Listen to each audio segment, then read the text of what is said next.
어느 조용한 시골 마을에 위치한 여느 때처럼 한적한 저녁이었다. 선선한 바람이 불어오고 하늘엔 별들이 총총히 빛나는 그런 밤이었다. 하지만 그 마을 사람들 사이에는 오랜 세월 동안 전해 내려오는 무시무시한 전설이 있었다. 바로 마을 외곽에 있는 낡은 저택에 관한 이야기였다. 그 저택은 오랫동안 버려진 채로 남아 있었고 언제부턴가 귀신이 출몰한다는 소문이 돌기 시작했다.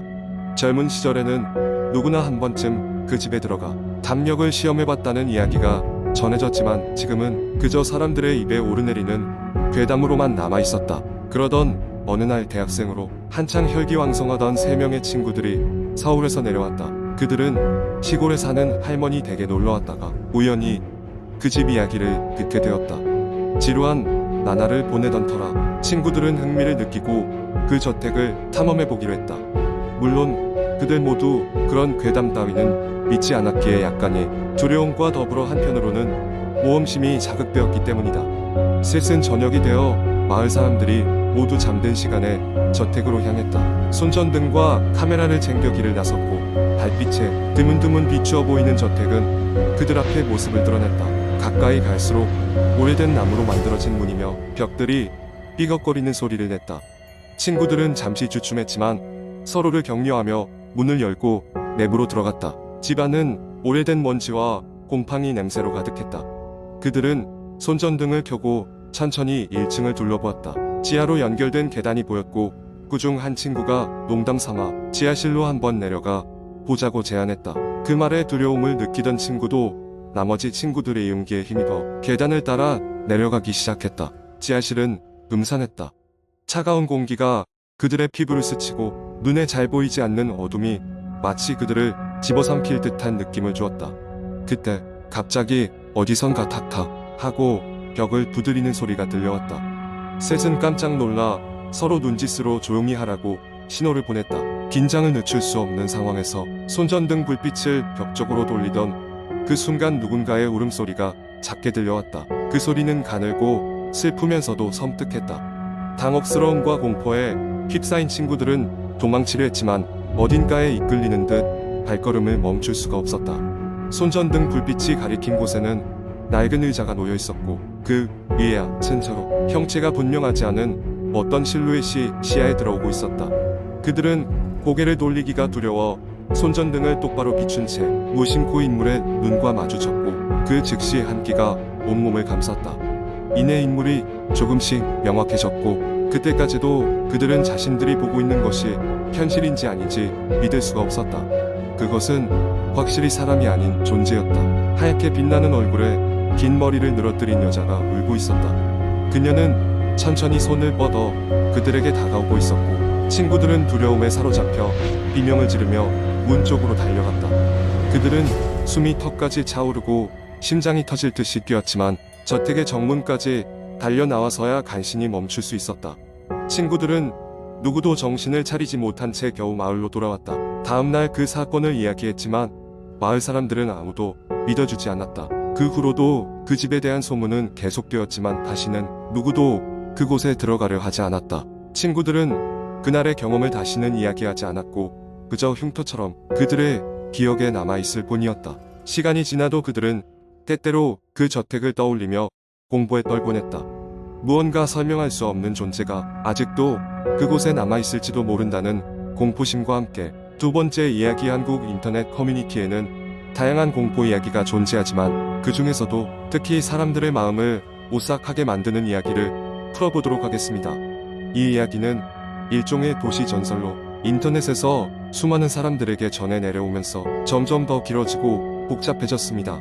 지금부터 들려드릴 이야기는 흰손의 집에 관한 것입니다. 종지는 대학에서 기말고사가 끝나고 오랜만에 친구들과 여행을 가기로 했다. 계획을 세우다 보니 다들 바쁜 일정 덕에 주말을 겨우 맞춰서 하루를 보낼 수 있는 곳으로 정하게 되었다.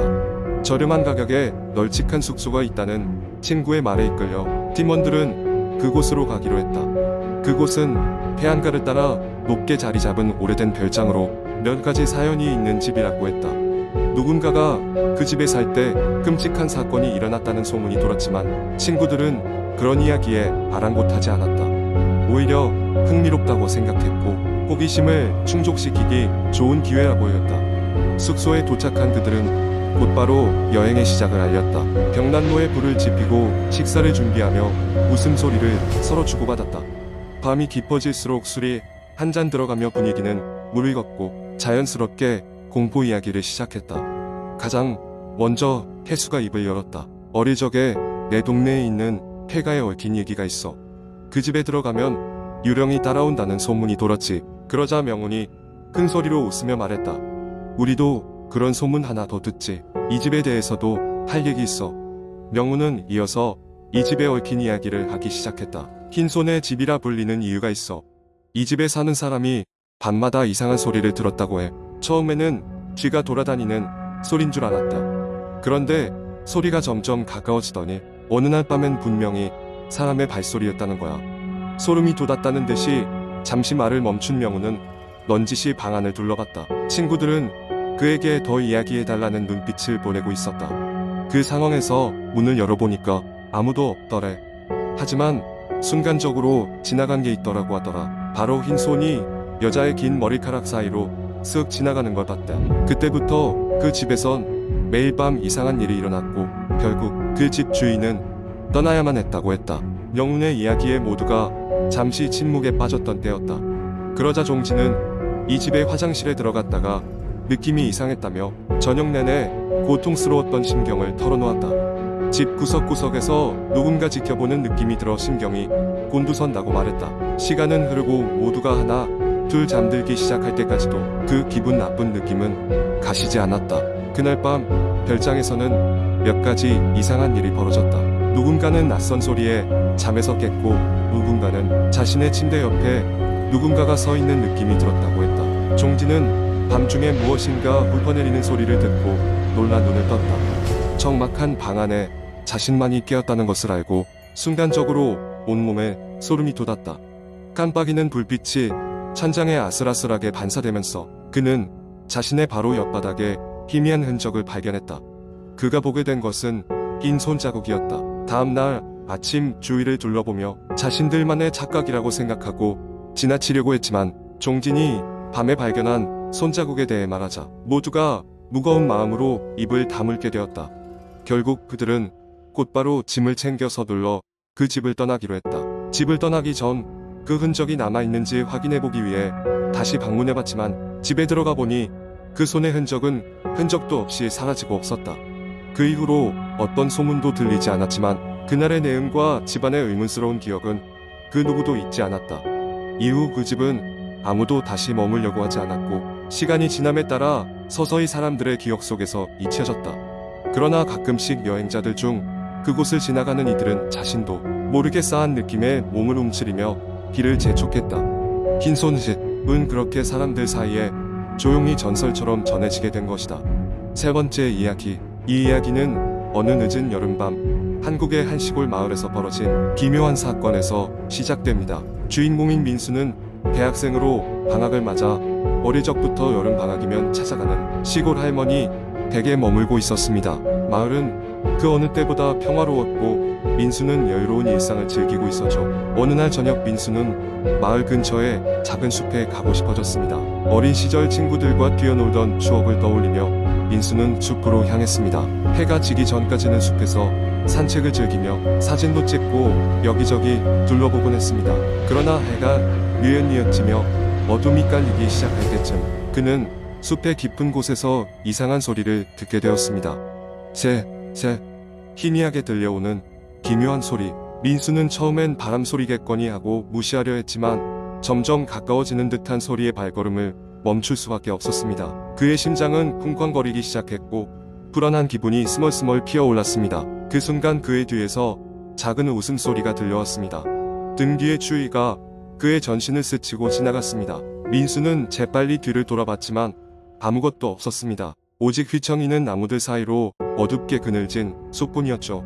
마음속에서 이상한 소리가 계속해서 울려 퍼졌습니다. 민수는 점점 더 불안해졌고 서둘러 숲을 빠져나가기로 결심했습니다. 그는 빠른 걸음으로 숲의 출구를 향해 걸어갔지만 그 소리는 계속해서 따라왔습니다. 삐걱거리는 나무 소리와 함께 꺼질 듯한 웃음소리가 뒤섞이며 날카롭게 퍼졌습니다. 민수는 마침내 숲을 빠져나와 할머니 댁에 도착했습니다. 숨이 차 헐떡이던 그는 마치 모든 것이 꿈이었던 것처럼 안도감을 느꼈습니다. 집 안으로 들어와 할머니에게 숲에서 있었던 일을 이야기했을 때 할머니의 얼굴은 갑자기 심각하게 변했습니다. 아이고, 민수야, 너도 들었구나. 할머니는 다소 당황한 표정으로 말씀하셨습니다. 할머니는 수십 년 전 그 숲에서 일어났던 오래된 전설을 들려주기 시작했습니다. 오래전 마을에는 30명 남짓의 사람들이 살았는데 그중 한 가족이 어느 날 숲 속에서 실종되었습니다. 마을 사람들은 숲을 샅샅이 뒤졌지만 그 가족을 찾을 수 없었고 그저 숲 속에서 그들 것으로 추정되는 신발과 물건들만 발견되었다고 했습니다. 그 사건 이후 마을에는 그 가족의 원혼이 숲속을 떠도며 사람들이 다가오면 웃음소리를 내며 경고한다고 전해져 내려왔습니다. 마을 사람들은 시간이 지나 그 전설을 잊어가고 있었지만 할머니는 그러한 일이 다시는 일어나지 않도록 조심하라며 늘 경고하셨던 것입니다. 민수는 할머니의 이야기를 듣고 혼란스러웠지만 동시에 두려움을 느꼈습니다. 그 사건 이후로 그는 절대 해가 진 후에는 숲 근처에 가지 않기로 결심했습니다. 하지만 그 후로도 민수는 가끔씩 바람소리와 함께 그 기묘한 웃음소리를 듣곤 했습니다. 마치 누군가가 그를 어둠의 세계로 초대하는 것처럼 말이죠. 비록 그 여름이 지나고 마을을 떠나게 되었지만 민수는 아직도 그 숲과 그날 밤의 일을 잊을 수 없습니다. 그리고 지금도 민수는 종종 꿈속에서 그 숲을 헤매고 어디선가 들려오는 기묘한 웃음소리에 몸서리를 치곤 합니다. 마치 그것이 그의 기억에서 완전히 사라지지 않은 채로 그를 따라다니는 것처럼 말입니다.